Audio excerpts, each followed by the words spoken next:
Voilà, salut mes chers compatriotes, on se retrouve comme promis pour vous lire quelques extraits d'une revue au sujet des Chevaliers du Graal, toujours dans le but de faire des divulgations, des révélations, faire se recouper des informations. Et donc là, pendant des années, j'ai cherché un petit peu à comprendre cette légende du Graal et de ses chevaliers, en sachant qu'il existe différentes versions. Et j'avais jamais vraiment réussi à tout rassembler. Tout était, les différentes versions qui existaient étaient toutes voilà, éparpillées de ci, de là, en Allemagne, en Italie, en France et ailleurs. Et j'ai eu la chance, qui demande reçoit, n'est-ce pas? J'ai demandé à l'univers et l'univers m'a répondu en me faisant tomber sur une petite revue de l'auteur.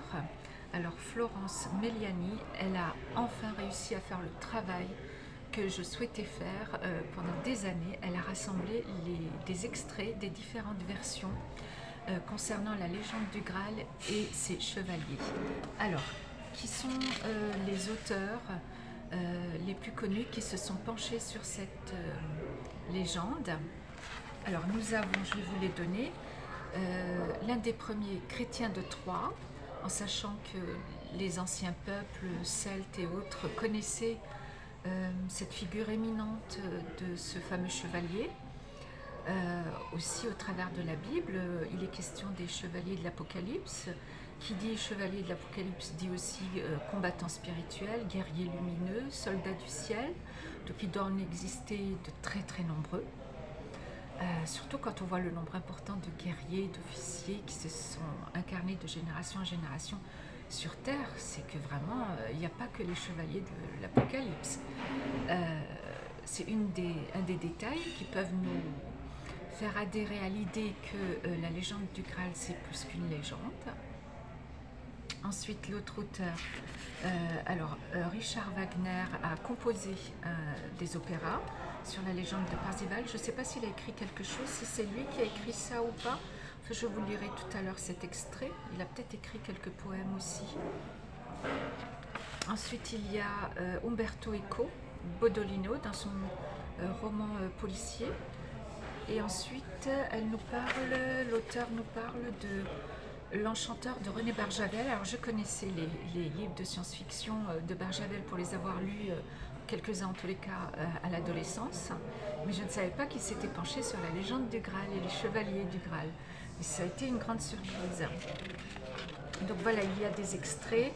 Alors bien évidemment, il est question d'Arthur, de Perceval ou Parzival, suivant les noms, les prononciations, chaque langue l'appelle différemment. Il est question aussi de Merlin l'Enchanteur. Et Parzival, dans son message, il nous parle des différents chevaliers qui existent, comme le chevalier aigle, le chevalier lion, le chevalier... là, il est question de Lohengrin, le chevalier cygne. À partir des informations que Parzival nous a communiquées dans son message, on peut faire des liens après. Et donc, on appelle dans les légendes du Moyen-Âge le chevalier Lohengrin, on l'appelait le chevalier cygne. Alors, je ne savais pas que ça existait. En revanche, dans son message, Parzival nous parle des Vierges Cygnes, de l'île des Vierges Cygnes, qui est une île extrêmement importante, puisque là-haut, dans les hauteurs de lumière, elles sont chargées, les servantes de cette île et la responsable de cette île, Schwanhild, elles sont responsables de réceptionner certaines énergies. Alors, comme je le dis souvent dans pratiquement toutes mes vidéos, si on veut comprendre l'univers comme Nikola Tesla nous l'a expliqué, il nous disait raisonner en termes de vibration, radiation, fréquence, énergie. Et donc sur cette île, comme la plupart des îles dans les hauteurs de lumière, elles réceptionnent une certaine énergie et elles les façonnent. C'est leur boulot. Nous ici sur Terre, on ne peut pas imaginer. C'est trop délicat. Je pourrais même pas essayer. On en aurait pour plusieurs jours. Faudrait se pencher, vraiment, faudrait en faire son métier, quoi, pour se pencher sur la question. C'est comme une étude de, comment on appelle ça, théologique ou liturgique ou que sais-je. ça demande des années. Ce qui compte pour moi, c'est de vous familiariser avec cette légende du Graal, avec des nouvelles connaissances spirituelles, parce que ça peut réveiller quelque chose en chacun de nous. Et ce que ça réveille en nous, c'est très important, parce que ça peut réveiller un élan ou un petit don, un petit déclic qui va nous permettre de nous reconnecter à quelque chose dans les hauteurs de lumière. Et c'est ça qui compte. Comme dit la belle parole, ce qui compte dans l'éphémère, c'est ce que ça réveille en nous d'éternel. Voilà. Alors, au mieux, ça réveille en nous, ça nous reconnecte à quelque chose d'universel, qui se trouve dans les hauteurs de lumière et qui est à la fois inaccessible et en même temps, comment dire, un peu comme l'énergie divine. C'est à la fois proche et pas. Il y a une mouche là qui m'embête. Et au pire, ce sera juste une belle histoire. C'est ce qu'il faut se dire. Vous n'aurez pas perdu votre temps. Alors je vais vous lire quelques extraits. Je vais boire juste un petit schluck. Voilà. Alors, Florence Méliani nous dit: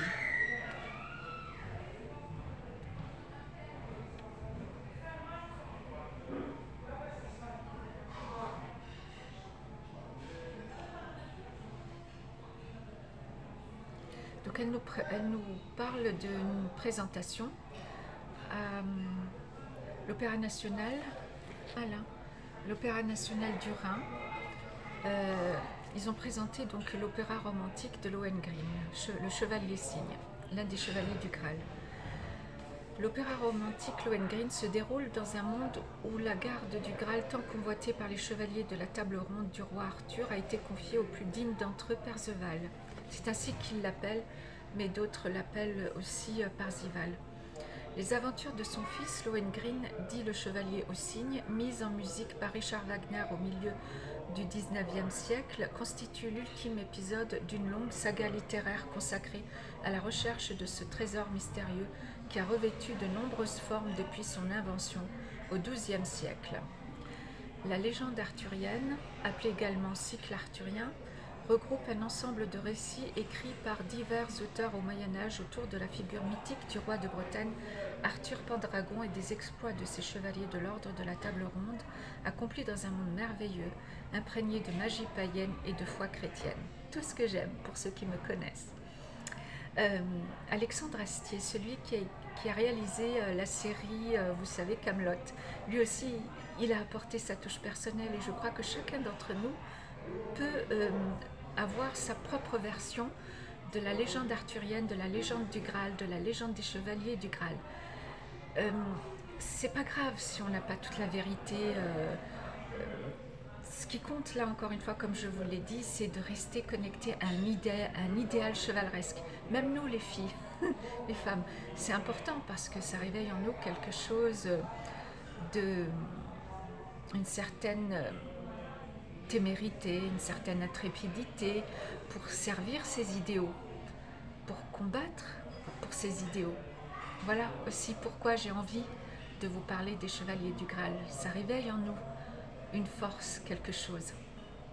Et puis je vais m'arrêter au fur et à mesure des extraits que je vous lis pour vous apporter quelques éléments d'information que j'ai eus au travers de d'autres lectures dont cet auteur, Madame Méliani, ne parle pas. Mais je la remercie, bien évidemment. Alors, et je remercie l'Opéra National du Rhin qui nous a transmis cette synthèse formidable. Vraiment, soyez bénis. Parmi leurs nombreuses aventures, la plus importante est celle de la quête d'un artefact fabuleux, le Graal, qui ne peut être accompli que par un être pur, exempt de tout péché. Alors, la quête du Graal qui ne peut être accomplie que par un être pur. Mais en réalité, c'est pas qu'un être, c'est nous tous. Et ça, je vais vous l'expliquer plus tard. Parce que ça fait partie des choses que j'ai découvertes. Des choses que j'ai découvertes, pardonnez-moi, j'en oublie mon français.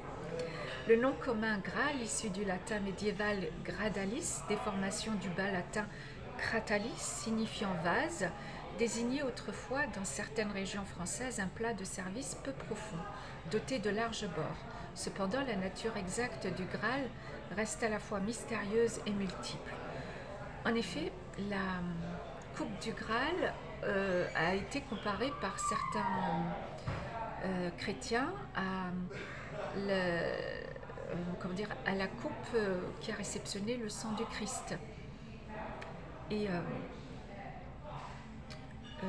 certains disent que cette coupe existe effectivement là-haut aussi, dans l'univers, dans les hauteurs de lumière, et qu'elle réceptionne la force du Saint-Esprit, puisque le repas de la Seine symbolisait aussi la réception de la Sainte Colombe, de la force de la Sainte Colombe, qui symbolise le Saint-Esprit.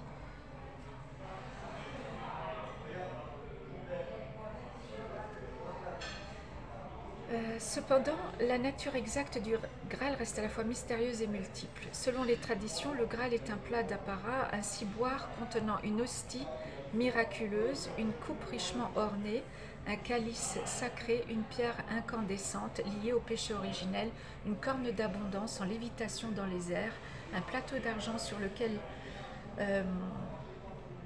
il y a donc certaines choses. Je ne vais pas tout vous lire parce que ça peut gâcher le côté joyeux. Ou encore une relique de la vie terrestre du Christ. Donc là, il parle aussi d'une pierre incandescente. Et là, je me demande s'il n'y a pas eu un mélange avec la fameuse pierre philosophale du Moyen-Âge, qui, elle aussi, n'est pas une légende, puisque j'ai suivi des cours de lithothérapie chez une femme qui semblait être une initiée. Et elle nous a dit que cette pierre existait. Alors, à quoi est-ce qu'elle sert? Comme Nicolas nous a dit, pour comprendre l'univers, il faut raisonner en termes d'énergie, de fréquence, de vibration, de radiation. Je me dis, ça doit être une pierre qui réceptionne, puisque déjà sur Terre, les pierres en lithothérapie, c'est le soin par les pierres. Si déjà ici sur Terre, on a des pierres qui ont un effet énergétique nettoyant ou qui soulagent des maux, vous savez, l'œil de tigre, on dit qu'elle protège, l'améthyste qu'elle purifie, la tourmaline, on dit qu'elle nous ancre dans la terre, et c'est vrai qu'elle peut guérir des traumatismes qui sont restés dans la mémoire du corps. Alors, il est facile d'imaginer que là-haut, dans les hauteurs de lumière, il doit bien exister une pierre toute spéciale, toute particulière, qui réceptionne aussi une énergie, une autre énergie particulière. Peut-être qu'il la, comment dire, qu'il la réceptionne, qu'il la centralise et puis qu'il la redistribue. Vous voyez, puisque tout l'univers fonctionne un peu comme ça. Nous aussi, nous sommes un peu ces récepteurs et ces diffuseurs, enfin transmetteurs d'une certaine énergie, un peu comme des pierres précieuses. On dit qu'un humain ou un esprit humain est un diamant qui se polit au cours de sa vie, au travers de ses expériences personnelles. Vous voyez? Donc nous sommes un petit peu aussi ces diamants, mais tout est symbole en fait. Et tout est à interpréter à notre manière. Et en même temps, c'est bien d'avoir un idéal le plus objectif possible. Et c'est ça que je recherche. Parce qu'on a tous nos versions, nos compréhensions. Après, c'est bien aussi d'avoir la grande vérité. Vous voyez? Et c'est ce que nous allons rechercher. Je fais aussi cette vidéo pour que ceux qui en savent plus, dans les commentaires, n'hésitez pas à partager, à commenter. Et je vous remercie d'avance pour les petits pouces. Alors, on continue. Alors, donc... on trouve sur ce plateau d'argent parfois une relique de la vie terrestre du Christ. Il en est de même pour ses propriétés. Sa découverte apporterait l'immortalité ou la prospérité à son gardien, la connaissance de Dieu, voilà la connaissance spirituelle, le bonheur sur terre ou bien encore la paix entre les hommes. Son mythe s'est constitué par étapes successives. Il n'a pas été d'emblée fixé dans son essence définitive par un auteur dont les continuateurs se seraient fidèlement inspirés. Il résulte de la superposition de strates légendaires, de la réécriture, de l'imbrication, de la contamination et de l'interaction de plusieurs œuvres, au départ totalement indépendantes les unes des autres. Tout à fait. Comme l'explique Philippe Walter dans son livre du Graal. Nous avons la version ici, des extraits de la version de Chrétien de Troyes, le conte du Graal, que je vous recommande vivement de lire. Moi, j'ai pas tout lu, mais c'était déjà assez beau. Ça m'énerve le fait qu'il soit décédé avant d'avoir pu terminer son conte. C'est ça qui me bloque un peu. Richard Wagner, Umberto Eco et René Barjavel, l'Enchanteur. Donc, et puis de regarder, je vous invite aussi à regarder la série Kaamelott, qui est une version moderne de la quête du Graal et des chevaliers de la table ronde. C'était à sa manière. On pourrait nous aussi tous réaliser des petits films ou écrire des versions de la légende du Graal, tellement chacun d'entre nous serions inspirés par toutes ces comment dire, ces figures lumineuses. L'aventure inachevée de Perceval. La première mention du Graal apparaît à la fin du XIIe siècle dans une œuvre de Chrétien de Troyes, poète à la cour de Marie de Champagne puis de Philippe d'Alsace, comte de Flandre. Celui-ci compose 5 romans en vers consacrés à quelques-uns des plus vaillants chevaliers de la table ronde comme Yvain, Lancelot et Gauvin. Leurs aventures constituent pour chacun d'entre eux une quête initiatique durant laquelle ils s'accomplissent lors d'épreuves physiques, magiques ou spirituelles. Écrit vraisemblablement entre 1180 et 1190, le dernier roman de Chrétien de Troyes, Perceval ou le Conte du Graal, a pour héros un jeune homme élevé par sa mère, loin de toute civilisation, dans une forêt du pays de Galles, afin de le préserver de la chevalerie meurtrière. Malgré ses précautions, le jeune Perceval rencontre un jour un groupe de chevaliers portant des armures brillantes. Il en est si enthousiaste qu'il décide de suivre leur exemple et de partir lui aussi à l'aventure, malgré les supplications de sa mère qui craint pour sa vie. Celle-ci lui prodigue tout de même des conseils cruciaux avant son départ: rendre service aux dames, ne pas aller plus loin que le baiser avec ces dernières, demander le nom des chevaliers dont il croisera le chemin et prier Dieu. Perceval se rend à la cour du roi Arthur où il se fait remarquer par la rusticité de ses manières. Il sort cependant vainqueur de son premier combat contre le chevalier Vermeil et s'empare de son armure. Le vieux chevalier Gornement de Gourte le prend sous son aile et lui enseigne les valeurs courtoises qui lui font tant défaut, ainsi que les vertus et le code d'honneur de la chevalerie. Épargner un adversaire vaincu, montrer de la retenue dans son discours, réfléchir avant de parler, ne pas poser de questions indiscrètes, protéger les dames et fréquenter les églises. Au cours de ses aventures, Perceval fait la connaissance d'un mystérieux pêcheur sur une barque qui lui offre l'hospitalité. Le vieil homme s'avère être un roi rendu handicapé par une blessure à l'entrejambe et possédant le plus extraordinaire des châteaux. Alors, ce château extraordinaire, Parzival, dans son enseignement, dans son message, il nous dit qu'il existe bel et bien et que c'est loin là-haut, dans les hauteurs de lumière, il s'appelle le manoir du Graal et qu'il en existe je crois 2 ou 3 représentations, si je me souviens bien. Et ce manoir du Graal sert d'écrin à cette coupe qui réceptionne la force du Saint-Esprit, qui, d'après l'enseignement de Parzival, réceptionne donc la force du Saint-Esprit, de la Sainte Colombe, et nous la transmet. Donc ensuite, à nous aussi d'être ces vases ou ces coupes pures qui réceptionnent cette force pure.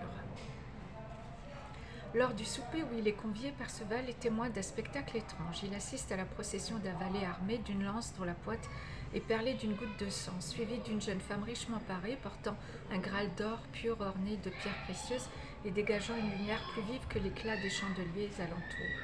Elle-même suivie d'une autre jeune femme tenant un tailloir en argent. Ce cortège passe devant Perceval à chaque nouveau plat qui lui est servi. Le chevalier aimerait connaître la signification de cette scène et la nature de ce Graal, mais n'ose poser aucune question. Le lendemain, il se réveille dans un château désert sans avoir pu élucider ses mystères. De retour à la cour du roi Arthur, il est pris à partie par une demoiselle hideuse, la Loathly Lady, personnage récurrent des histoires irlandaises reprises dans la légende arthurienne, qui lui reproche de ne pas avoir interrogé son hôte, car la question aurait eu le pouvoir de guérir celui-ci et en même temps de lever la malédiction pesant sur son domaine. La stérilité des terres renvoie à celle du roi blessé à l'entrejambe et son impuissance est symbolisée par son activité de pêche. Seule la chasse est une activité royale.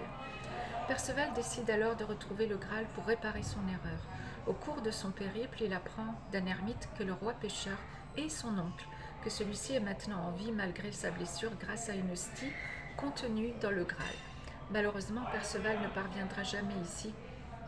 Au bout de son aventure, Chrétien de Troyes meurt vers 1190 et laisse inachevé le conte du Graal qui s'arrête brutalement dans un passage consacré au chevalier Gauvin. Le couronnement de Perceval, les œuvres arthuriennes de Chrétien de Troyes ont une immense influence sur la littérature médiévale européenne et plus particulièrement sur les romans de chevalerie. Au début du XIIIe siècle, le poète allemand Wolfram von Eschenbach reprend et réécrit dans son épopée Parzival les événements du conte du Graal et poursuit l'histoire là où Chrétien de Troyes s'est arrêté. Dans cette version, l'ermite Trévrisant, pardonnez-moi, c'est assez compliqué à lire, Trévrisant révèle à Perceval la nature du Graal. Il s'agit d'une pierre inestimable, là encore on revient à la fameuse pierre philosophale, renfermant une force de vie et de jeunesse renouvelée chaque année au jour du vendredi saint, commémoration de la crucifixion et de la mort de Jésus, par une hostie venue directement du ciel. Et là ce n'est pas faux, je dois dire mes amis, puisque la scène symbolise un petit peu la réception de cette force à un moment, à une date particulière, et cette date correspond au moment où la force du Saint-Esprit descend. Ça arrive une fois dans l'année. Et si cette force venait à ne plus nous être transmise par les chevaliers de là-haut et par Parzival et le Saint-Esprit, et si le Graal venait à ne plus réceptionner cette force et à nous la transmettre au travers de chaque transmetteur, que ce soit des chevaliers ou des vierges cygnes, de l'île des cygnes ou peu importe d'où, de toutes les différentes sphères de la création, si cette force venait à s'arrêter, eh bien, d'après la légende des chevaliers du Graal, on dépérirait tous. En fait, la nature, les planètes cesseraient de tourner dans l'univers, le mouvement de l'univers cesserait en fait. Parce que cette force qui descend, la descente de cette force, la descente du Saint-Esprit,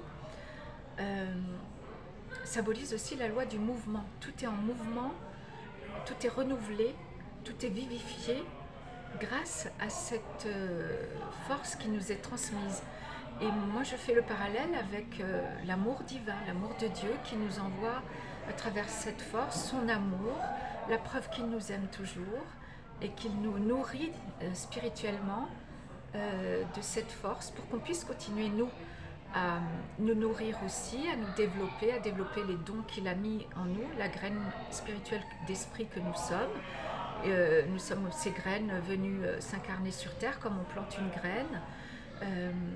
C'est comme si la main du Saint-Esprit avait planté des graines dans la terre et que nous, notre boulot, c'était de pousser.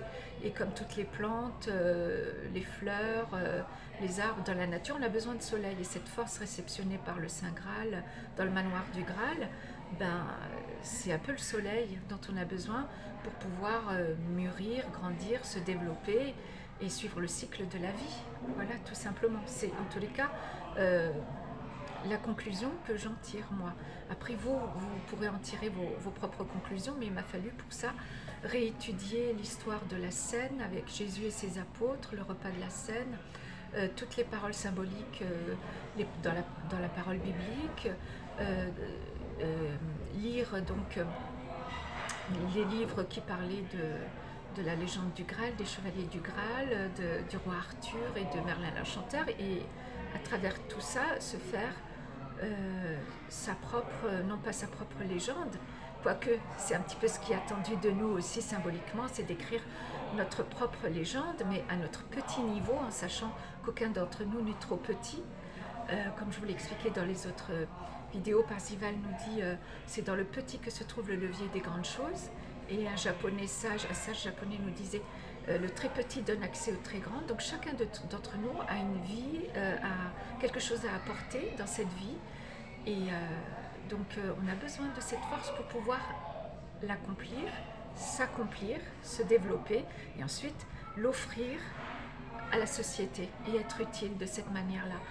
Même si ça met des années, c'est pas grave. Ce qui compte, c'est à un moment de pouvoir donner, transmettre ce qu'on a reçu de manière élaborée.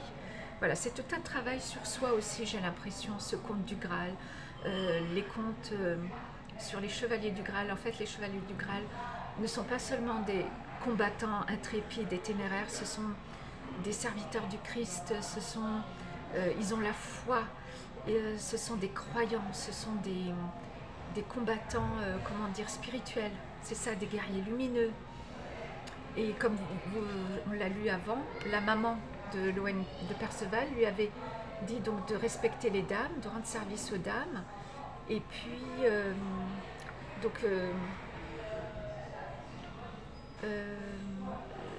où est-ce que je l'ai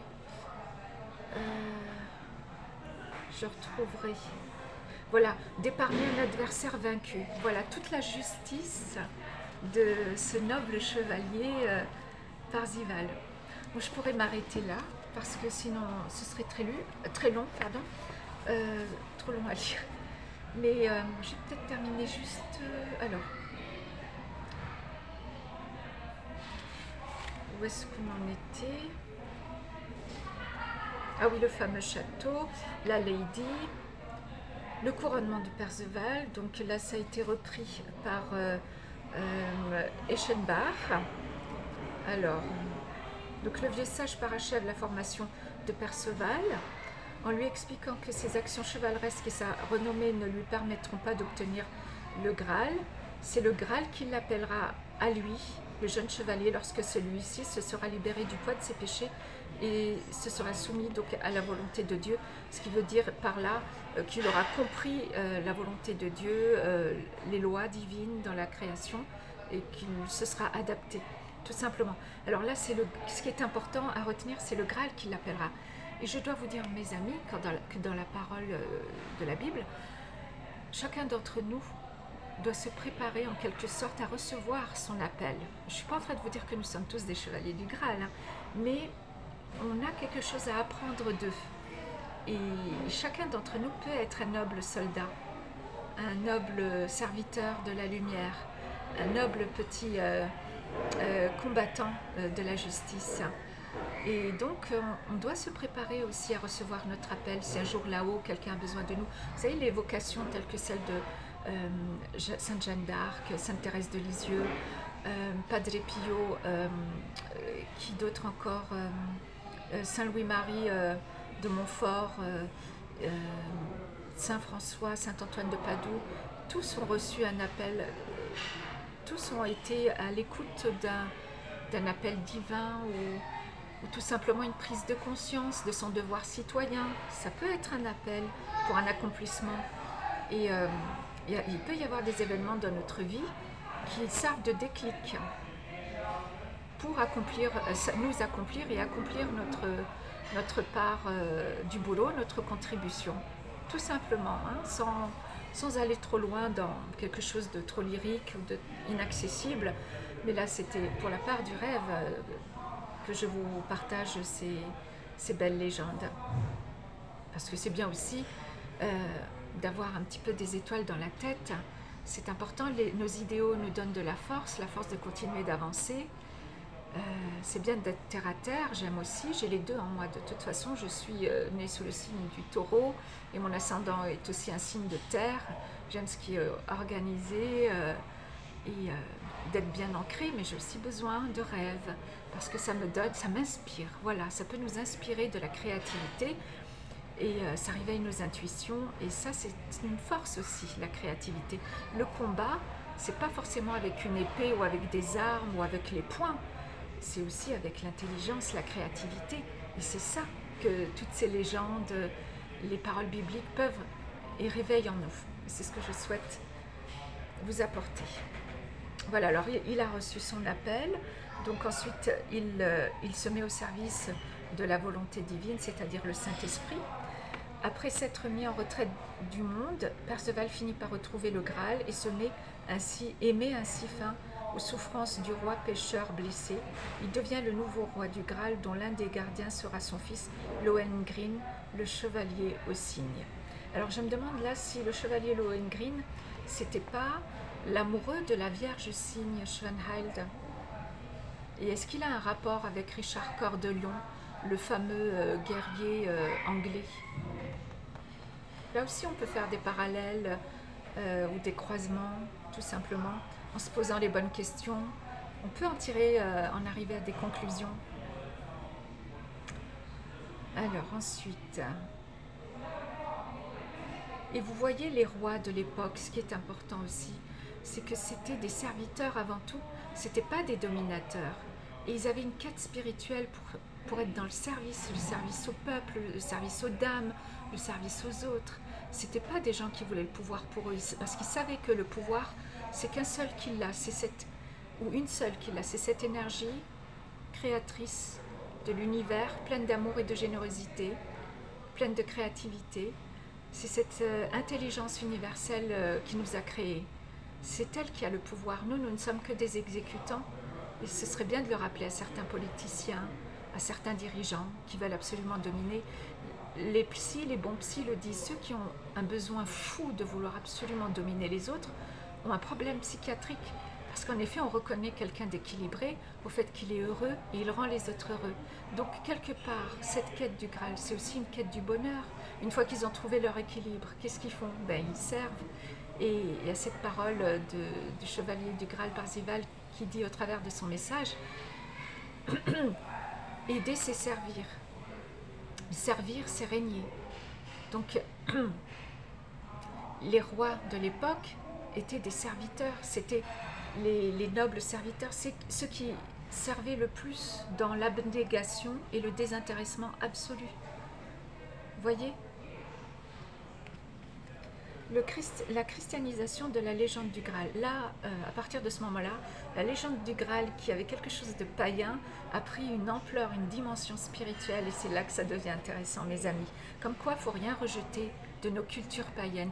D'ailleurs, je le reprécise, ici, dans ma communauté YouTube, nous croyons en Bouddha, en Lao Tzu, en Mianfang, en Zoroastrus, en le précurseur d'Arabie, en Parzival, les Chevaliers du Graal, en Martin Luther King, en toutes ces belles figures. Nous croyons aux Celtes, aux dieux et déesses de l'Antiquité, aux élémentaux, à l'essentialité, à Odin. Voilà, nous croyons à tout ceci parce que je pense que toutes les cultures se complètent. Et peut-être que les prochaines vidéos, ce sera enfin sur la beauté des cultures, mais ça va demander un boulot encore plus monstre. Mais je vais demander à l'univers, qui demande reçoit, et l'univers nous répond. Donc là, vous avez la preuve que l'univers répond, puisque pendant des années, j'étais à la recherche de l'explication, ou d'un semblant d'explication, aussi minime soit-il, de ce qu'était la légende du Graal. Et là, j'ai trouvé une synthèse dans cette œuvre formidable. Ça m'évite d'avoir à faire en fait le boulot. Et je vous le transmets, je vous le partage de cette manière. Et donc, qui sait, peut-être que je trouverai quelqu'un ou un auteur qui se sera penché sur la beauté des peuples. Et à ce moment-là, je vous transmettrai en vous communiquant, bien sûr, son nom pour respecter la valeur de son travail, de ses efforts. Hein. Puisque là, je vous ai dit que c'était une synthèse de Florence Meliani. Je ne sais pas si elle a écrit d'autres choses, mais voilà, je souhaite lui rendre hommage. Donc la christianisation de la légende du Graal. Il se peut que la vidéo coupe, mais c'est pas grave, l'essentiel aura été dit. Le Graal n'est pas une invention littéraire ex nihilo de chrétiens de Troie, il s'inscrit dans la lignée des récipients merveilleux, des récits celtiques anciens où l'on retrouve des vases et plats qui produisent en abondance une nourriture ou une boisson inépuisable dans des festins de l'autre monde, coupe merveilleuse. Associé à l'idée de souveraineté, corbeille aux mets toujours renouvelés, corne à boire dont le breuvage donne jeunesse et joie, chaudron d'abondance. À ce propos, le Seigneur Jésus, notre Sauveur, disait « Je suis venu ici pour vous donner la vie en abondance ». Et ça, c'était une programmation constructive. Donc, on peut se déprogrammer de toutes les les sortilèges, maléfices et envoûtements malveillants des sorciers et sorcières, des mages noirs, des programmeurs de contrôle mental qui veulent nous dominer, On peut se déprogrammer de la sorte en se répétant je reçois la vie en abondance comme le voulait ou comme le veut Jésus-Christ notre Sauveur. Par le Christ et au nom du Christ, je suis libre dans le Christ. Je reçois la vie en abondance par le Christ au nom du Christ. Et je te rends grâce, Seigneur Jésus, pour toutes tes bénédictions et tes grâces. Amen. Voilà, c'était une rapide petite déprogrammation et reprogrammation lumineuse. Et vous verrez, ça n'a l'air de rien, mais ça provoque des déclenchements. Donc, vous privez pas des bonnes choses.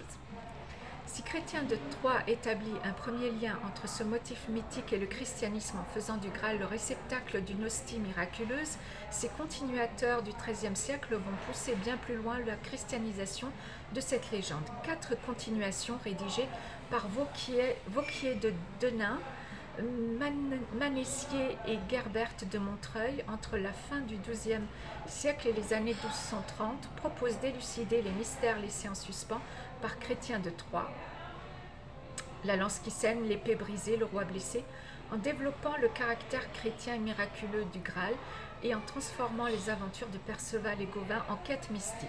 Alors la blessure donc du roi, elle symbolise peut-être le fait que nous n'arrivons plus, nous humains, à réceptionner la force christique, ou la force du Saint-Esprit, de la Sainte Trinité, la force d'en haut qui nous renouvelle, qui nous guérit, une sorte d'incapacité parce qu'on a été déconnecté du manoir du Graal et du Saint Graal et de la force d'en haut, parce qu'on a été déconnecté du Christ et de la Sainte Vierge.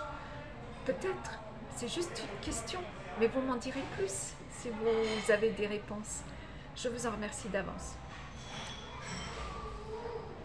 Elles sont notamment influencées par 3 œuvres de Robert de Boron, écrites en tournant du XIIe au XIIIe siècle, le roman de l'Histoire du Graal en vers, puis Joseph d'Arimathie et l'Histoire del Saint Graal. Leur auteur emprunte certains éléments à l'évangile apocryphe de Nicodème. Je vais vous passer ça. La quête du Graal. Dans cette nouvelle vision apparaît l'espoir de la rédemption et la croyance que l'humanité pourra être libérée du mal. La quête du Graal devient celle de la vérité ultime et de la connaissance pour un monde qui va vers son achèvement. Voilà les amis, c'est une joie et un plaisir pour moi d'avoir partagé ceci avec vous. Je crois que je vais m'arrêter parce que je crains de ne pas avoir suffisamment de mémoire pour aller plus loin. Donc là, il y aurait une suite, Le Chevalier élu et la fin du monde arthurien, composé en prose française dans les années 1220-1230, un immense cycle du Graal, appelé également Lancelot Graal, Lancelot en prose, ou Grand Saint Graal, compile toutes les légendes arthuriennes dans une perspective chrétienne. Cette vulgate du cycle arthurien est constituée de 5 ouvrages. Voilà, donc je vous laisse faire vos recherches. Je vais vous donner les références. L'histoire du Saint Graal, le Merlin en prose, le Lancelot en prose, la quête du Saint Graal et la mort du roi Arthur, qui jouent un rôle décisif dans la diffusion de la légende du Graal et sa mise en forme. L'ensemble donne ainsi un tableau extensif et chronologique de l'histoire du Graal et de sa translation d'Orient en Occident depuis les temps christiques. Celui-ci n'y est plus une écueil ou un plat, mais une coupe ou un ciboire sacré conservé dans une arche sainte dotée des propriétés merveilleuses et interdites d'accès au commun des mortels. C'est le Saint Graal, mais en réalité, par une prière pure qui vient de notre cœur, on peut s'y connecter. Et peut-être qu'un jour, on s'y rendra après notre trépas, qui sait? Je crois en tous les cas en la résurrection. Dans cette version, c'est le chevalier qui est à l'origine destiné à accomplir la quête du Graal, mais il en est détourné par son amour interdit pour la reine Guenièvre, femme d'Arthur. C'est finalement son fils Galad le Pur, conçu grâce à un enchantement avec la fille du roi pêcheur, qui trouve le Graal avec l'aide des chevaliers Perceval et Bohort. Il est le seul à pouvoir regarder à l'intérieur de l'objet sacré et décède après en avoir aperçu les mystères. Après la mort de l'élu, le dernier roman du cycle s'achemine, ainsi inéluctablement vers la mort du roi Arthur, la disparition de ce chevalier, la destruction de son royaume. Bon, j'aurais peut-être pas dû lire ça, mais je couperai au montage. La fin est triste, mais voilà, donc tout ça, c'est toute cette quête du Graal, comme c'est écrit là, devient celle de la vérité ultime, de la connaissance pour un monde qui va vers son achèvement. Mais en réalité, c'est pour l'achèvement de chacun d'entre nous, puisque les chevaliers du Graal sont aussi un petit peu chacun d'entre nous. Hein. On a en nous tout, je crois, le meilleur comme le pire. La légende amérindienne disait on a en nous deux loups, un cruel et un gentil. Et un petit enfant avait demandé au sage amérindien et lequel des deux gagne, et le sage lui a répondu celui que tu nourriras. Voilà. Mes bien chers compatriotes, j'espère que ce partage vous apportera autant de joie et de plaisir et d'enchantement que j'ai eu à faire cette vidéo. Soyez bénis et merci d'avance pour vos retours, pour les petits pouces et pour diffuser cette vidéo à ceux que ça intéresse. Je vous souhaite d'être heureux. À bientôt mes chers compatriotes. Salut!